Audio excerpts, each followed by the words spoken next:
시작. 지혜자의 말씀은 찌르는 채찍 같고 회중의 스승의 말씀은 잘 박힌 못 같으니 다 한 목자에 주신 바니라. 내 아들아 또 경계를 받으라. 여러 책을 짓는 것은 끝이 없고 많이 공부하는 것은 몸을 피곤케 하느니라. 일의 결국을 다 들었으니 하나님을 경외하고 그 명령을 지킬지어다. 이것이 사람의 본분이라. 하나님은 모든 행위와 모든 은밀한 일을 선악간에 심판하시리라. 아멘. 네, 전도서 이제 마지막 시간인데요.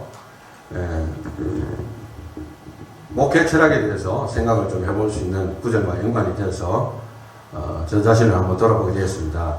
5주년 예배를 원래 5월달에 드리고 개척 5주년 지난 다음에 되돌이켜보면서 다시 한번 이렇게 되돌이켜봐도 결국에는 물론 선배 목회자들이나 또 성경에도 이야기하지만 하나님의 말씀으로 목회의 승부를 걸어야 되겠다는 생각이 다시 한번 더 굳어지더라고요.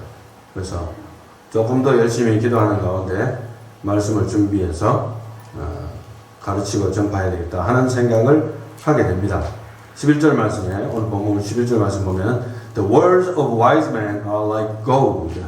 지혜로운 자의 말은 like gold라는 것은 a pointed rod used to urge on an animal. 그러니까 짐승을 훌릴 때 치는 채찍과 같은 거예요.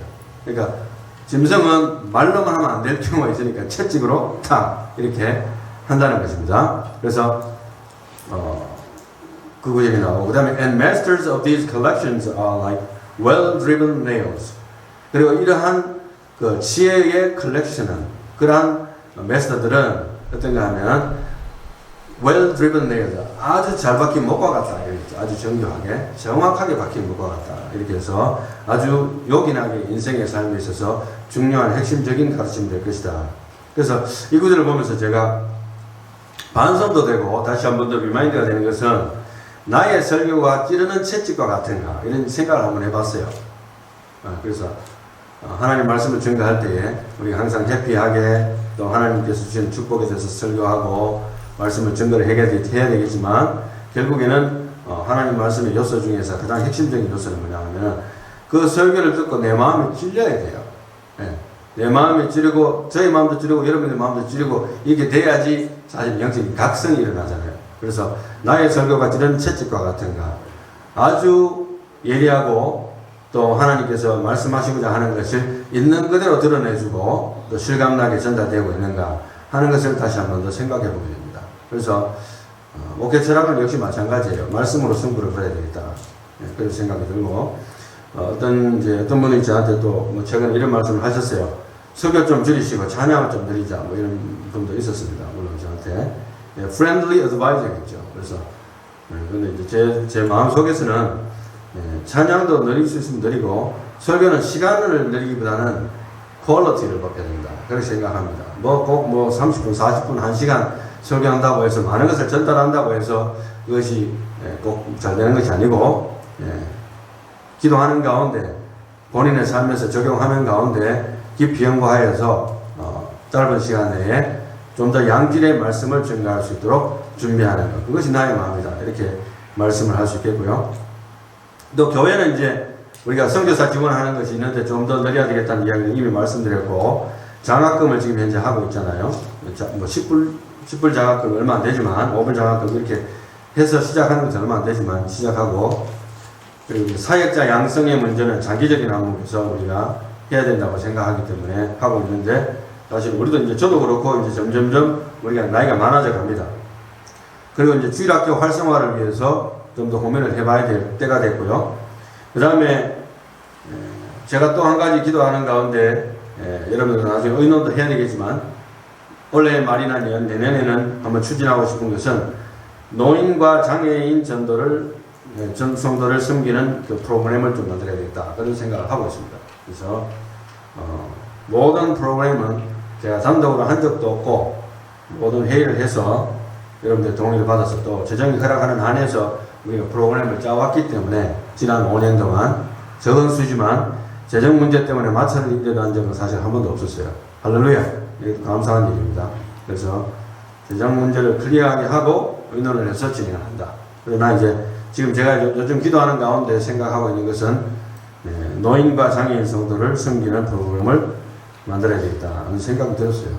그냥 제가 던지는 겁니다. 일단은 기도 한번 해보시라고. 자, 그렇게 해서 목회 철학에 대해서 이야기를 좀 했고요.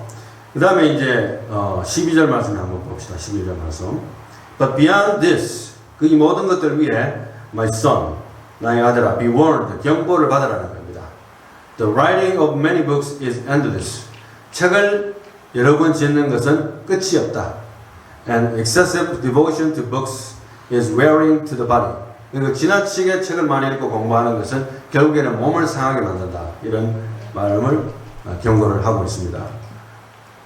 제가 고신대학원 다닐 때에 신학교 교수님 한 분께서 독일에서 자기가 신학 공부를 할 때에 너무 무식하게 공부만 해가지고 자기 등 어깨가 완전히 굽어버렸대요. 보면은 약간 이렇게 등이 굽고 목이 약간 이렇게 꺾여 있어요. 네. 체형이 안 좋아졌죠. 그렇게 이야기. 원래는 그렇지 않았는데 뭐 밥만 먹고 공부만 했다는 거예요. 네. 그렇게 해서 건강 관리가 좀 안 됐다는 이야기를 하는 것을 들은 적이 있습니다. 그래서 그렇게 보면은 사실은 지난번에도 이야기했습니다만은 건강 관리의 책임은 누구한테 있다? 나에게 있습니다. 여러분들 마찬가지예요. 내가 하나님 앞에서 열심히 일했는데 몸이 왜 이렇게 다 망가졌지? 그렇지만은 어느 정도 관리할 수 있는 책임은 나한테 있어요.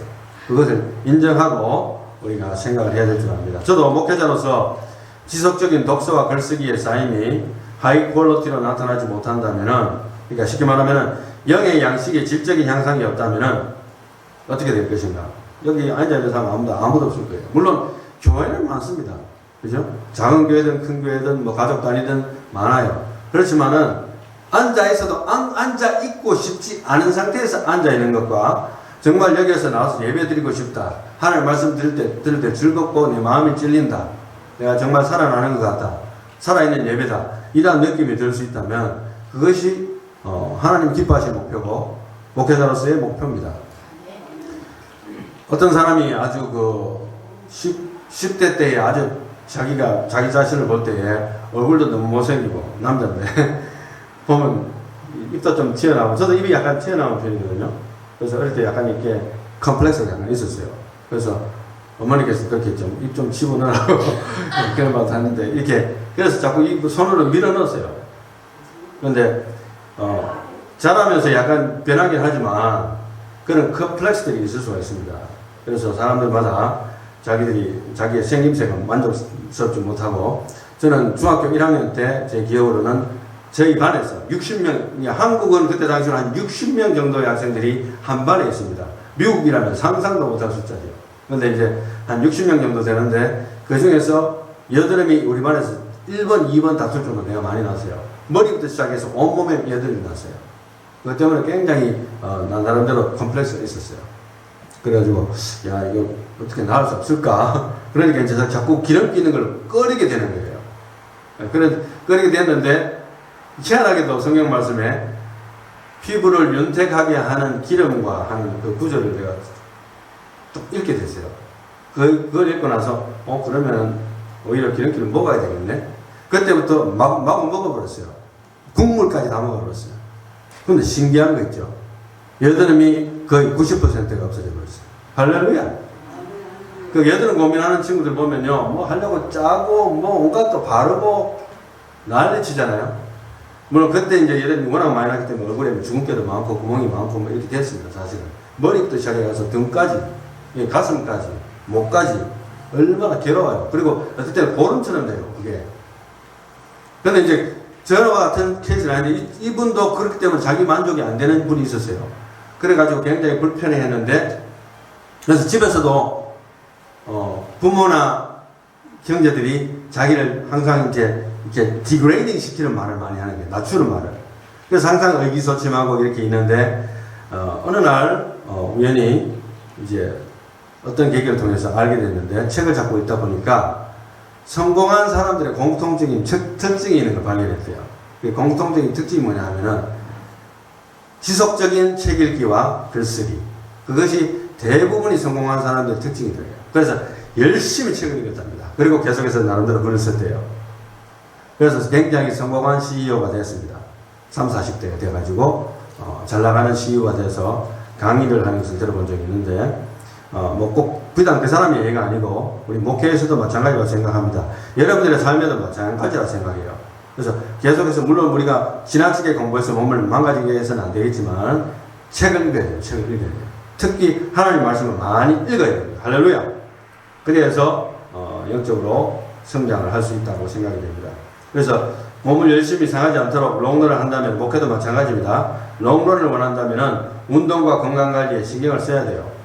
제가 계산을 해보니까요. 지난 10년간 제가 치과에 한 번도 안 갔어요. 그냥 이제 시간이 없는 것도 좀 있고 치과가 비싸잖아요. 그 다음에 사는 게 바쁜 것도 있고 뭐 투잡 뛰는 것도 있고 최근에 한 8개월 전부터는 이빨이 그냥 왔다 갔다 하는데도 그냥 참고 있었어요. 근데 이제 때가 됐다 싶어서 이제 치과 appointment 한번 잡아봤습니다. 그래서 다음 8월 중순에 진료 예약을 한번 잡아봤어요. 아마 손댈 게 아마 끝이 없을 겁니다. 와이프도 최근에 이제 병원 잘 안 가는 성격이라 가지고 자가 진단으로 어디가 아프다 워낙 그렇게 많이 해서 내가 웃어버렸어요. 그래 기분 나쁘다고 난리를 쳤지만 결국에는 내가 화를 좀 돋궈서라도 병원에 보냈더니만 오랫동안에 아팠던 원인을 하나 발견했어요. 그러니까 잘했죠. 특별히 이제 미국 병원이나 이머전시에 갔을 때는 발견이 잘 안 됐는데 한국 의사가 딱 그냥 바로 그냥 알아버려요. 소변 검사를 통해서 진단이 나오니까 그래서 약도 먹게 되고 훨씬 더 낫게 되는 거예요. 그래서 우리가 그냥 무조건 팽개쳐 두는 것이 아니라 우리 자신을 관리할 줄도 알아야 된다. 이런 생각을 다시 한번 해봅니다. 그래서 롱런을 하려면 공부도 해야 되겠지만 자기 관리와 운동도 해야 되겠다. 그런 생각이 듭니다. 이건 누구에게나 다 해당되는 거예요. 목회자도 마찬가지예요. 뉴스 엔조이 2003년도 4월 19일자 뉴스에 보면은 옥하는 목사 조기 은퇴 후임 선정 배경 공개. 물론 옥하는 목사님은 이미 주님 품으로 가신 거 여러분들 아시죠? 그 뉴스에 보면 서울시 서초동에 사랑의 교회를 개척하고 25년간 심무한 옥하는 목사가 정년보다 5년 빠른 65세에 은퇴하겠다고 공개적으로 발표했다. 옥하는 목사는 과거에는 은퇴 연한이 없어서 80세까지 목회하는 사람도 있었다. 그러나 지금은 세상이 워낙 빠르게 변하기 때문에 70세도 조금 늦지 않나 하는 생각이 든다고 했다. 옥하는 목사는 양적으로나 질적으로 절정기에 와 있는 사랑의 교회가 영적인 풍요함을 앞으로 더 누리려면 새롭고 젊은 리더십이 절대적으로 중요하다는 사실을 확신한다고 강조했다.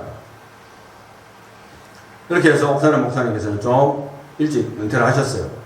얼마나 힘들었겠습니까, 사실은. 25년간 또 옥 목사님 또 특히 톤이 굉장히 높으신 분이라서 설교 한 번만 해도 아마 기진맥진할 것 같아요. 그리고 이제 그 이후에 2019년도 12월 24일 합동투데이 뉴스 분석에 보면은 한 지붕 두 예배라는 타이틀로 글이 실렸는데 사랑의 교회 화해 내용 분석. 이로써 지난 2013년 오정현 목사의 논문 표절 시위로 시작된 사랑의 교회 내분 갈등은 6년 동안 상처 끝에 새로운 국면에 접어들게 됐다. 사랑의 교회는 대법원 앞에 교회를 건축하며 강남 예배당을 떠나 지금의 서초구로 이전했다. 그러나 오 목사가 건축을 반대하던 교회들은 강남 예배당에 남았다. 이들은 자체적으로 사랑의 교회의 본질 회복을 위한 주일 기도회로 따로 모이면서 마당 기도회가 2013년부터 7년째 계속됐다. 2015년 갱신위는 오 목사의 안수학력 의혹과 도덕적 하자 및 자질 문제 등을 제기했고 지난 4월 대법원은 오정현 목사의 예장 합동 목사 자격 취득 절차에 하자가 있다는 판결을 내리기로 했다. 하지만 오 목사는 편목을 통해 다시 위험을 받아 교인들 간 큰 갈등이 번지기도 했다. 그래서 좋은 취지로 목회자, 후계자를 물려줬습니다만은 파란만장한 시간들을 보내게 되었습니다. 사랑의 교회가 아직도 그렇게 많이 세를다운 된 건 아닌데 이제 좀 어느 정도 세를다운 된 것 같아요. 그렇게 하나님의 교회가 제대로 성장하려면 신중해야 되고 기도해야 되고 롱런을 바라봐야 돼요.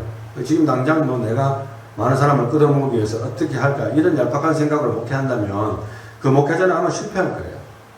주변에서 저는 그런 케이스를 이미 보고 있습니다. 베들로에서도 10년, 20년, 30년 돼도 제자리거나 마이너스 되는 게 보고 있어요. 그래서 얄팍한 생각으로 목회하지 말자는 생각이 다시 한번 듭니다.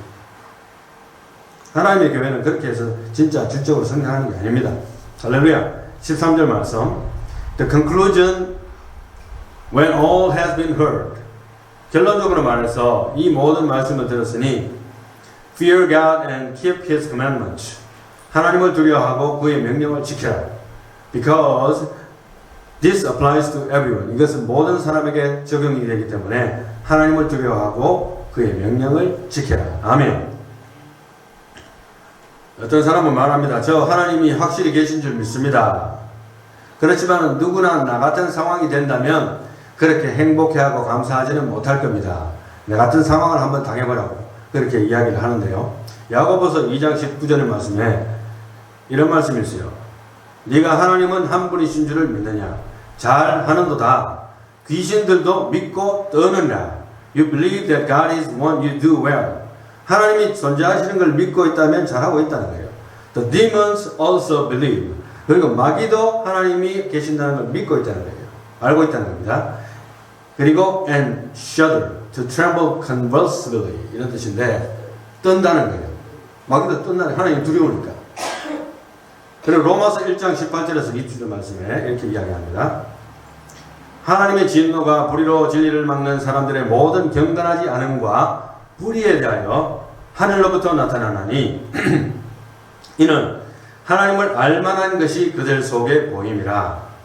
하나님 알만한 게 그들 속에 보인대요. 안 믿는 사람들 속에 하나님께서 이를 그들에게 보이셨느니라. 창세로부터 그에 보이지 아니하는 것들 곧 그의 영원하신 능력과 신성이 그가 만드신 만물에 분명히 보여 알려졌나니 그러므로 그들이 어떻게 하지 못할지니라 핑계하지 못할지니라. 믿지 않는 사람들이 나중에 심판 갔을 때 나 몰랐는데요 하나님, 나 예수도 몰랐고 하나님 몰랐는데요, 내 눈에 안 보였잖아요. 그렇지만 그런 핑계는 안 통한다는 거예요. 할렐루야. 로마서 1장에는 마귀가 하지 못하는 것을 잘 설명해 주고 있고 믿지 않는 자들이 하지 못하는 것을 설명해 주고 있습니다. 하나님을 알만한 것이 있기는 있는데 못하는 게 있어요. 믿음이 없으니까. 뭘 못합니까?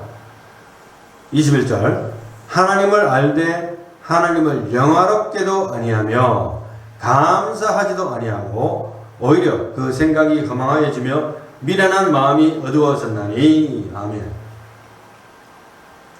하나님을 알긴 아는데 지식적으로는 부인할 수 없는 사실이 있는데 컴퓨터 칩에 박혀있기 때문에 그냥 겉으로는 부인하지만 영화롭게도 아니하며 감사치도 아니한다 했습니다. 10계명 중에서 여러분 8가지가 하지 말라는 계명이고 2가지가 하라는 계명이라 했잖아요. 첫 번째는 뭡니까? 제4계명 안식일을 기억하여 거룩히 지키라. 이것은 오늘날 주일이에요. 오늘 주일날 여러분 여기 몇 명 앉아있는지 한번 보세요. 오늘날 주일에 대한 관념 자체가 없어요. 성도들에게. 그렇지만은 상당히 감사한 것은 목회자로서 하나님께서 이 안식일을 기억하여 거룩히 지키라를 10계명 속에 집어넣어 주셨다는 거예요. 너무 감사한 거예요. 교회 다 문 닫아야 돼요. 만약 이게 계명에 들어가지 않았다면, 그 무게가 없었다면 아마 교회 다 문 닫았을 거예요. 이 팬데믹 지나고 뭐 목사도 보니까 뭐 10계명도 안 나오는데 뭘 꼭 지켜야 되나. 그러나 감사하게도 하나님께서는 안식일을 기억하여 거룩히 지키라. 주일을 지키라는 거예요. 예배, 특히 주일 예배에 빠지는 것이 엄청난 영적인 손해가 됩니다. 하나님의 명령이기도 하지만 주일 예배에 빠지는 것이 저나 여러분들에게 엄청난 영적인 손해가 되고, 심지어 그래서 주일 성수라는 말이 나왔잖아요. 주일 성수. 그러니까 주일을 거룩히 지켜야 된다. 이런 말이 나온 것은 그 무게가 상당하다는 걸 말하는 거고, 어릴 때는 제가 그런 분위기에서 자랐습니다. 그래서 주일 성수라는 말을 하면 좀 율법주의적이고 너무 강박적인 느낌이 들긴 했습니다만은, 그러나 그것이 나를 지켜준 거예요. 그것이 결국 여러분들을 지켜준 거예요. 왜냐하면 그것이 율법이요, 그것이 선지자요, 그것이 하나님이 10계명에 넣어준 계명 중에 하나였기 때문에. 1계명에서 4계명은 대신 계명이라고 합니다. 그래서 나와 하나님 사이의 계명이고, 그 중에서 4계명이 안식일을 기억하여 거룩히 지키라고, 나머지 1, 2, 3은 하지 말라. 그죠? 그리고 5계명에서 10계명은 대인관계입니다. 대인관계의 계명이에요. 그래서 사람과 사람 사이. 근데 대인관계의 계명 중에서 전부 다 하지 말라는 거고 하라는 건 딱 하나밖에 없습니다. 뭡니까? 제5계명. 내 부모를 공경하라. 할렐루야. 얼마나 쉬워요. 다른 거 다 못해도 괜찮아요. 부모 공경 잘하는 사람 축복받습니다. 이 약속 있는 계명이거든요. 물론 다른 거 계명 못 지키면 그만한 대가를 물론 받겠지요. 그러나 하나님께서는 부모 공경하는 사람들이 잘되게 하시는 것이 성경의 원리이기 때문에 어떻게든지 하나님께서 그런 자들에게 축복을 주시려고 하십니다. 이 성경적이에요. 그래서 부모를 공경하는 말은 아주 광범위하게 적용될 수 있는데요. 직장에 있으면 직장 상사요, 가정에서는 가장이요, 또 아빠 엄마가 될 수 있고, 또 할아버지 할머니, 그리고 교회와 어떤 정치 조직, 교회에서는 목회자나 리더십, 그리고 정치 조직이 있으면 대통령, 그죠? 대통령과 그 이하. 그리고 작은 그룹에서의 리더와 멤버의 상호 존중과 리더십 등이 필요합니다. 그래서 내가 어떤 리더를 맡았기 때문에 내 말 무조건 들어. 이것은 이제는 안 통하는 시대가 되었습니다만은, 그러나 기본적으로는 리더를 따라줘야 되는 것은 예나 지금이나 똑같아요. 이거를 무시하고 사는 것은 이것은 예의가 없는 것입니다. 그 다음에 그런 관점에서 우리가 볼 수가 있고, 그래서 우리가 이제 삶을 살아가는 동안에 이러한 하나님께서 주시는 말씀을 두려워하고 섬겨야 되는데, 마귀가 하나님을 영화롭게도 아니하고 감사치도 아니하기 때문에 여기에 우리가 넘어지게 되면은 신앙이 이제 거꾸로 떨어지는 거예요. 이제 신앙이 넘어지기 시작하는 시점이 되는데, 욥과 같은 사람은 그런 시험을 3개 받았습니다. 저도 욥기서를 읽고 내가 허리가 아팠을 때, 허리 디스크 걸렸을 때에 회개하면서 또 찬양하면서 내가 회복되는 것을 체험을 했었는데, 욥기서를 여러분들 읽었을 때는 욥기에 나오는 후반부에 32장 이후에 나오는 엘리후의 주장을 잘 읽어보셔야 됩니다. 그러니까 욥기서의 키포인트는 바로 거기 있어요. 그 앞에 거는 다 사실은 스토리라인으로 되어 있습니다만은 물론 많은 교훈이 있습니다. 그러나 핵심적인 교훈은 욥기서 32장부터 등장합니다. 그래서 엘리후가 연소자긴 했지만은 꾹꾹 참고 있다가 욥의 세 친구들이 제대로 답변을 못하고, 욥도 하나님 앞에 불평불만하면서 자기 생애를 저주하고 차라리 내가 태어나지 말았었더라면 좋았을 뻔했는데, 이해할 만해요. 머리끝부터 발끝까지 악창이 났는데 살고 싶겠습니까? 당장 죽고 싶지.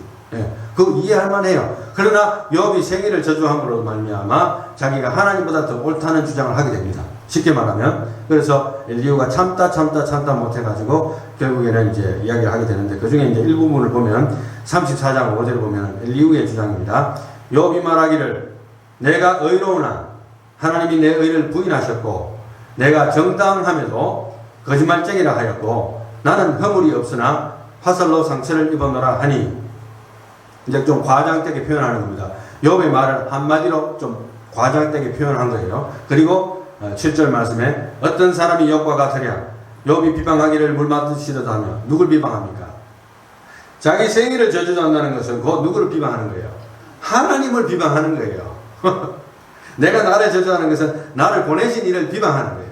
이 똑같은 거거든요. 이제 그런 차원에서 이야기하는 겁니다. 그렇게 하면서 악한 일을 하는 자들과 한패가 되어 악인과 함께 다니면서, 욥이 그런 적 없어요.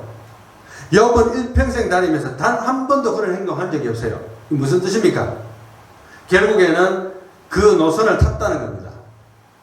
하나님을 제대로 섬길 수 있는 분명한 믿음을 받았음에도 불구하고 하나님을 원망하는 위치에 처하게 됐다는 거예요. 그것이 바로 악한 일을 하는 자들과 한패가 되어 악인과 함께 다니고 있다, 이렇게 표현하는 거예요.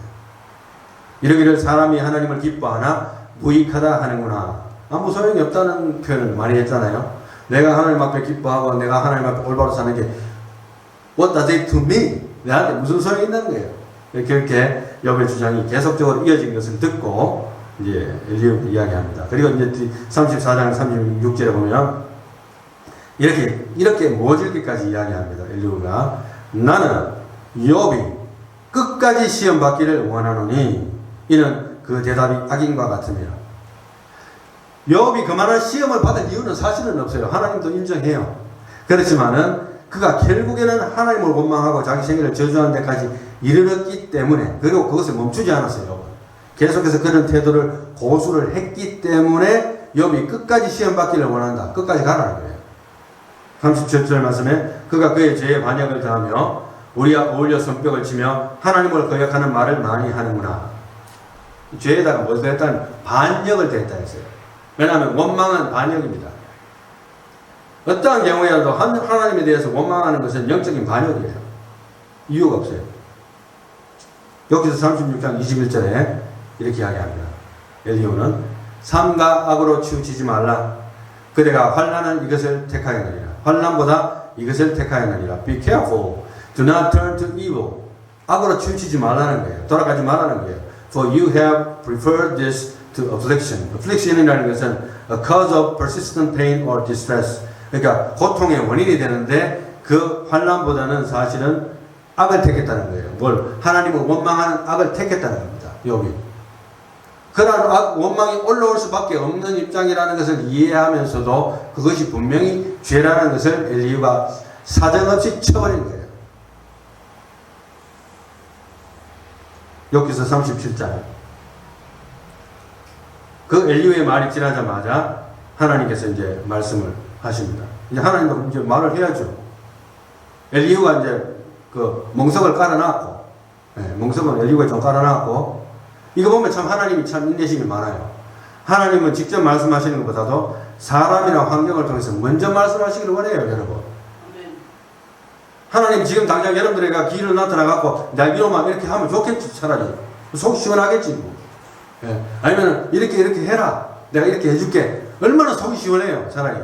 그러나 하나님은 단 그렇게 안 하세요.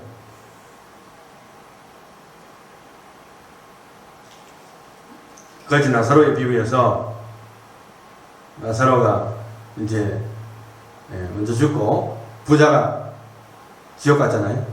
그래서 부자가 아버지 아브라함이요, 제발 나사로를 보내가지고, 나사로는 이미 천국 가 있는데 나사로를 보내가지고 제발 이 지옥불에 못 들어오게 해달라고 부탁하니까 하나님 뭐라고 했습니까?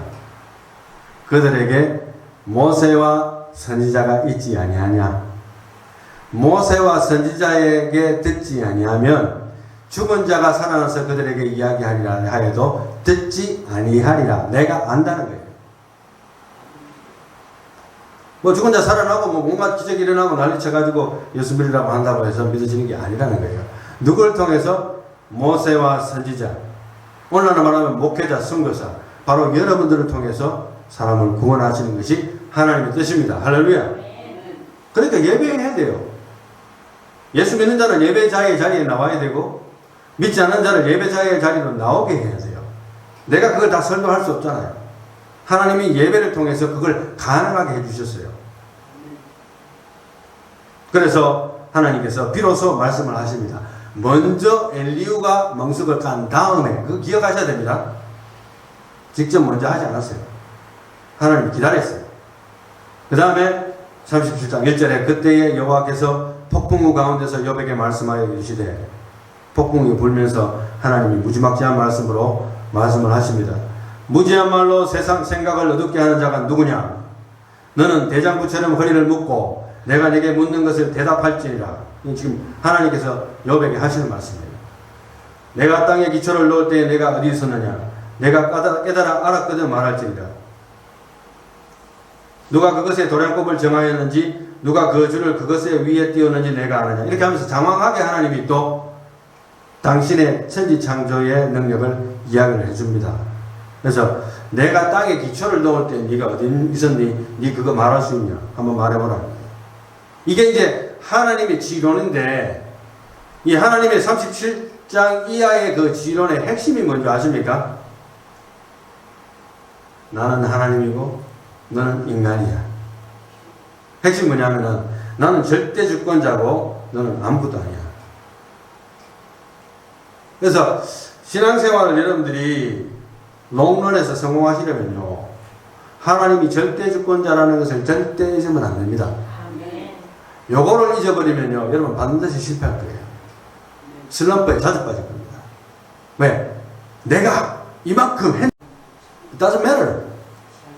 하나님께는 얼마든지 우리를 높이시기도 하시고 낮추시기도 하시고 훈련시키시기도 하시고 어렵게도 만드시고 기쁘게도 만드실 수 있는 분이 하나님입니다. 할렐루야.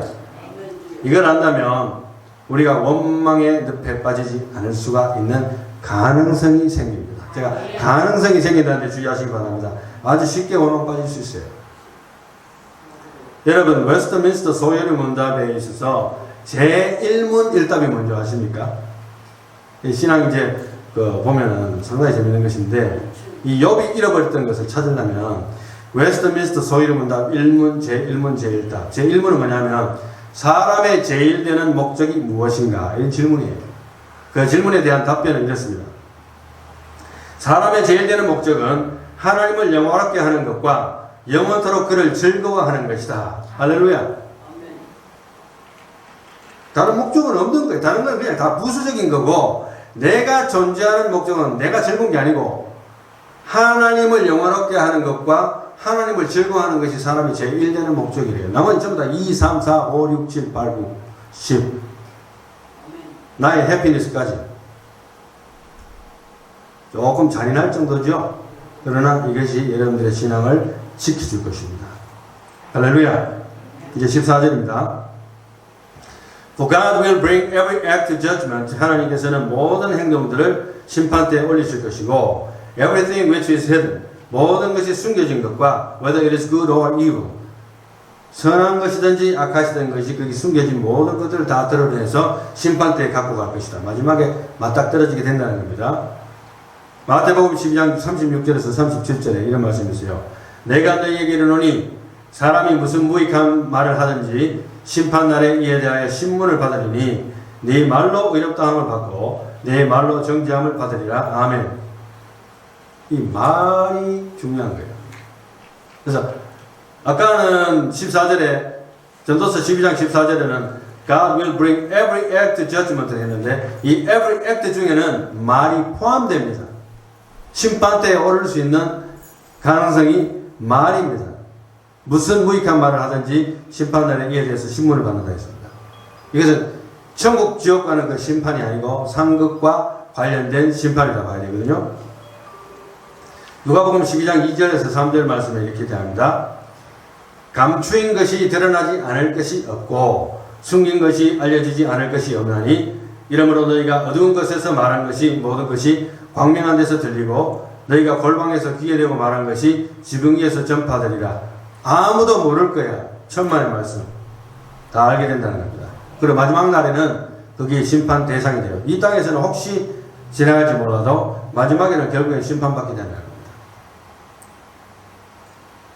한겨레 7월 29일 날 신문을 보게 되면은 내부 총질은 사실 윤핵관 이준석 전면전 치닫나 이 뉴스가 나왔는데요. 윤석열 대통령의 심중에 담긴 문자 메시지 노출 파문을 계기로 윤핵관이라는 것은 윤석열 핵심 관계자를 줄여서 하는 말입니다.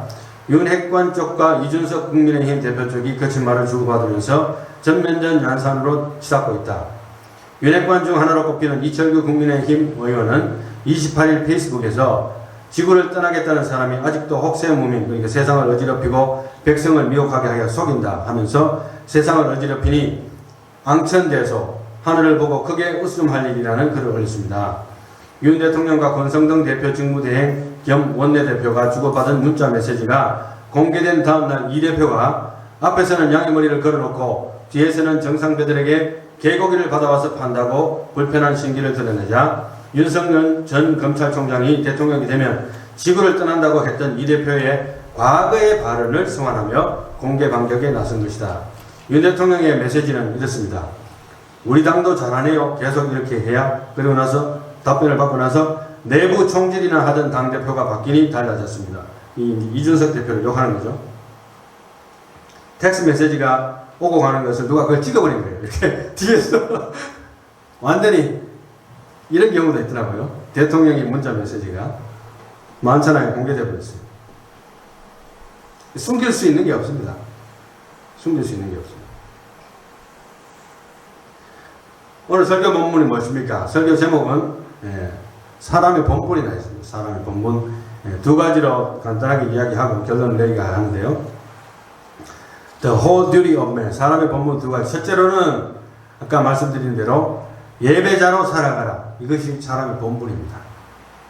그래서 말씀 중심의 예배가 되지 않고서는 사람의 본분을 일깨울 방법이 없기 때문에 오늘날은 하나님께서 예수님이 이제 성령을 보내신 다음부터 말씀 중심의 예배가 정착이 되어 갔어요. 이제 팬데믹 때문에 많은 타격을 입은 상태입니다, 지금. 아직도 회복이 잘 안 돼요.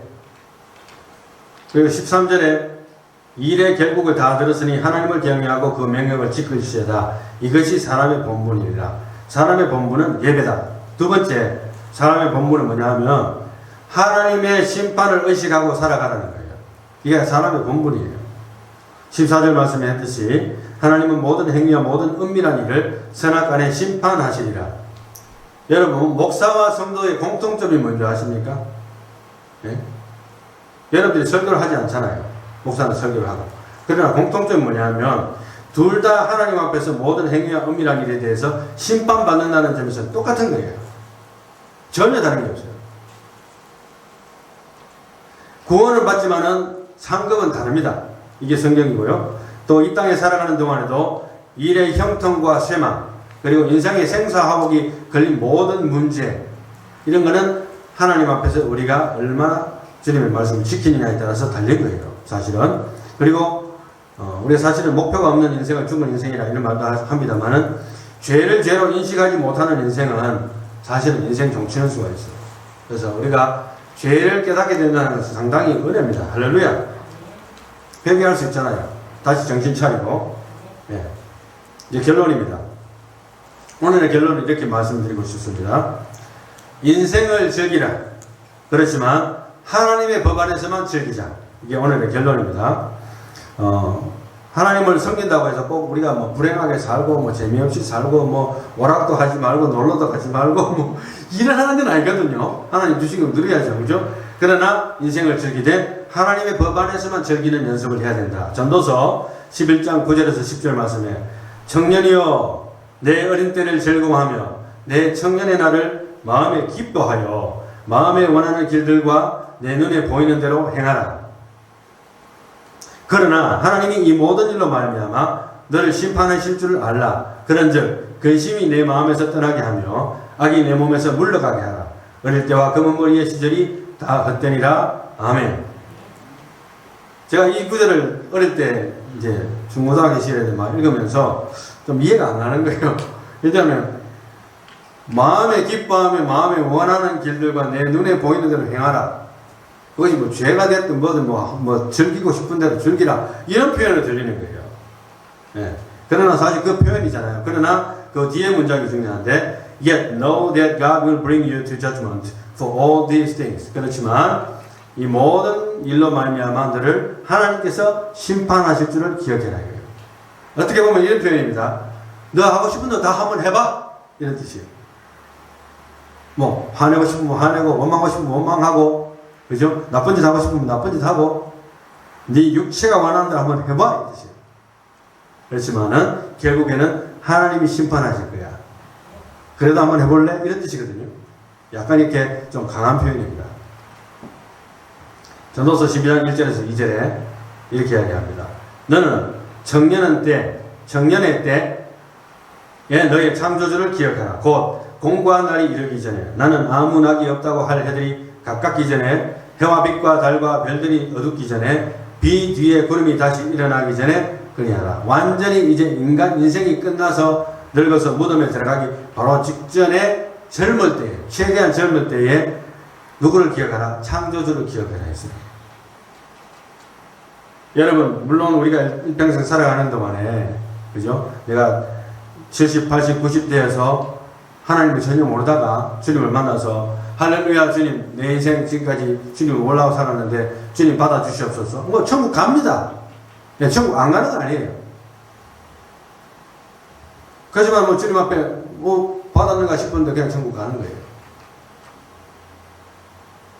뭐 어쩔 수 없는 거죠, 그거는. 그렇지만 그거보다도 더 아쉬운 케이스가 있는 것 같아요. 그건 뭐냐면 예수도 알고 하나님도 알고 믿음을 미리 가졌는데 하나님 영광을 위해서 사는 삶보다는 나 자신을 위한 삶을 집중하고 살고 내가 즐기는 데 관심을 많이 가지다가 내 젊음이 다 가고 이제 나이 좀 늦게 됐을 때 이제 하나님의 영광에서 살아야 되지 않겠나. 이게 뭡니까 사실은. 뜨거운 감자를 하나님 앞에 드려야죠. 다 이제 다 씻고 다 어두워지고 난 다음에 내가 하나님 앞에 드리려 해요. 제가 군대 7년 반 계획, 8년 계획하고 와서 7년 반 하고 나와서 리저브 한 4년 하다가 나왔는데, 그러니까 리타이어먼트 돈이 없어요. 20년은 채워줘야 돈이 나오잖아요. 그런데도 불구하고 내 한쪽 구석에서는 감사한 게 한 가지 있어요. 뭔지 아십니까? 내가 조금이라도 젊을 때 군대에서 나와서 조금이라도 더 젊을 때 하나님 앞에 드릴 수 있다는 거. 물론 군 생활하면서도 하나님 드릴 수 있어요. 그러나 개척교회는 못했겠죠. 네. 여러분들에게 드릴 수 있는 뜨거운 감자가 뭔지 난 몰라요, 솔직히. 네. 그러나 내가 60, 70, 80, 내가 리타이어 다 하고, 내가 다 늙어서 기운이 없을 때쯤 돼가지고, 내가 하나님 앞에 포커스를 맞춰서 그때 열심히 기도하리라, 열심히 전도하리라. It may not happen. 지금이 기회예요. 할렐루야. 인생을 즐기되 하나님의 법 안에서 즐겨. 그리고 청년의 때에. 지금 여러분들 다 청년이에요. 지금 이 순간이 청년입니다. 아직은 거동할 수 있을 때. 저는 이 청년의 때를 트랜스레이션을 조금 더 광범위하게 해볼게요. 건강할 때에. 여러분 건강하세요? 창조주를 기억하고 하나님을 영원하게 하고 그분만 즐거워하는 삶을 살도록 최선의 경주를 다하는 저와 여러분들이 다 되시기를 예수님 이름으로 축원합니다. 기도합니다. 하나님 감사합니다. 우리의 삶은 지금이 기회입니다. 내일이 올 것이라고 생각하고 오늘을 소홀히 살지 않게 하시고, 내일은 좀 더 나은 삶이 되겠지, 내일은 좀 더 하나님께 많이 드릴 수 있겠지 하면서 오늘 드릴 수 있는 것을 포기하고 오늘 드릴 수 있는 것을 접고 오늘 드릴 수 있는 물질, 시간, 나의 모든 노력, 나의 마음, 나의 기도 생활, 이 모든 것들을 포기한다면 우리의 미래는 없는 줄 압니다. 아버지 하나님, 부디 우리가 그런 어리석은 자에 처하는 것이 아니라 젊었을 때에, 청년의 때에, 건강할 때에 하나님이 불러주신 이 순간부터 주님을 기억하고 창조주를 기억함으로 하나님을 영화롭게 하는 위치에 설 수 있는 우리의 하루하루가 될 수 있도록 저희들을 축복해 주시옵소서. 예수님 이름으로 기도하옵나이다. 아멘.